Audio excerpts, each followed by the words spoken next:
Il faut dire que je profite d'une période de vacances pour être présent dans ma ville natale où j'organise depuis le 23 juillet 2022 passé un tournoi de football dénommé le tournoi des grandes vacances deuxième édition de Kouandé, et à l'occasion duquel toutes les équipes des 6 arrondissements se rencontrent, en plus de 6 autres équipes de l'arrondissement central et de 2 équipes de l'arrondissement central mais périphérique.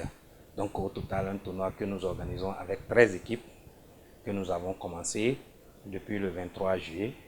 Alors, on était à l'étape des quarts de finale quand j'ai décidé de venir ici et de suivre en direct moi-même le déroulement de la fin du tournoi. À travers l'organisation de ce tournoi, c'est la mobilisation de la jeunesse autour du sport roi, le football, mobiliser la jeunesse autour de quelque chose pendant les vacances pour les occuper. Parce que la période des vacances est souvent une période vraiment morte à Kouandé. Nous avons décidé d'organiser ce tournoi et depuis que nous l'avons commencé, sincèrement, les échos que nous avons et notre présence ici nous a permis véritablement de découvrir que nous ne sommes pas trompés, parce que au moins, chaque jour, on a sur le terrain au moins 500 personnes qui vont suivre un match.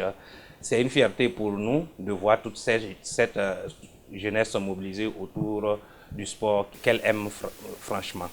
Aujourd'hui, nous sommes à l'étape des demi-finales déjà jouées et nous connaissons désormais les 2 équipes finalistes.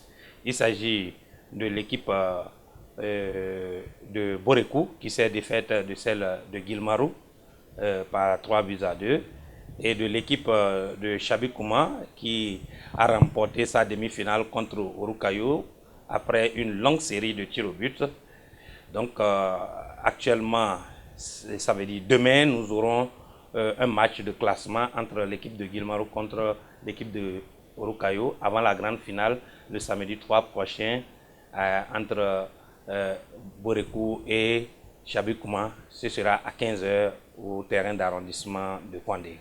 L'organisation de ce tournoi nous a donné comme autre idée aller au-delà du football pour réunir la jeunesse. C'est d'aller vers ces jeunes-là, d'organiser des activités qui pourront leur permettre de s'épanouir pendant ces périodes de grandes vacances. Donc dans ce sens, nous sommes allés dans les contrées, nous sommes allés dans les villages, nous sommes même allés au-delà de la commune de Kouandé. Nous sommes allés rencontrer la diaspora de Kouandé à Natitengu pour discuter de comment la jeunesse doit être associée à la chose publique, de comment la jeunesse doit être associée au développement. Autre chose, nous avons dit que nous avons eu la chance d'étudier ici, de sortir de la ville et d'aller voir ailleurs. Nous nous sommes dit, les enfants qui sont là, il faut les aider aussi en participant à leur éducation, à leur enseignement. Et c'est dans ce cadre que nous sommes allés à Tikou pour soutenir les cours de vacances qui s'organisaient là-bas. L'autre chose, on a constaté que dans l'arrondissement de Fortancé, on pouvait organiser quelque chose d'innovant et que les gens n'ont jamais vu en valorisant notre culture. Dans ce cadre, nous avons fait un concours d'art culinaire pour voir qui peut préparer mieux la soupe comme ça, qui est très prisée dans notre région. Nous l'avons fait le dimanche passé et nous avons organisé ce festival. C'était très très intéressant. La jeunesse s'est vraiment épanouie à travers ce festival. Mon dernier appel, c'est l'appel de la jeunesse.